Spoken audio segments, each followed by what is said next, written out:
I originally was not planning on reviewing this movie, mainly because I normally prefer to review movies that are still playing in theaters. Harbinger Dawn was a very worthy exception, mainly because of its efforts to restore practical effects and eliminate CGI. As much as reasonably possible, at least. But after the last review of that awful crapness that will go verbally unnamed for a while, I needed to review something in order to get that horrible taste out of my mouth. So let's take a moment to talk about Get Your Mind Out of the Gutter. The story is as follows. It's the future. Breathable air is disappearing from the planet. The last hope for humanity has taken refuge inside a series of underground bunkers.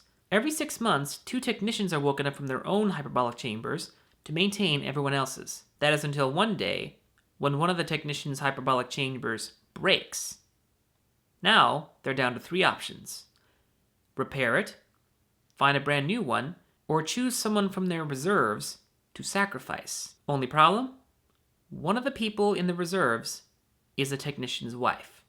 On a technical level, I find this film to be very admirable. It accomplishes a lot with very little. It takes place in one location with different little sub-areas. The majority of time is spent with only the 2 technicians, and the psychological aspects of the story make it very tense. The performances from Norman Reedus and Dijon Hutsu are also pretty good.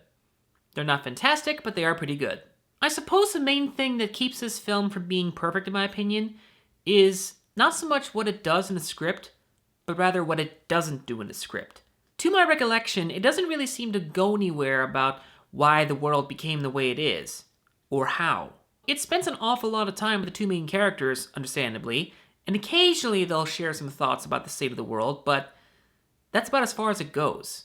I felt like they could have done a lot more with what they had, instead of what they already did. In the end, this film is a pretty decent psychological thriller that could have done a little more, but does a very good job with what it already has.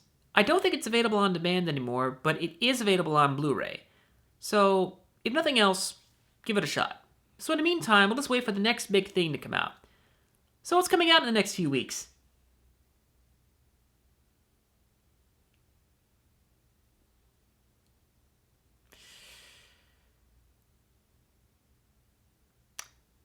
May the odds ever be in my favor.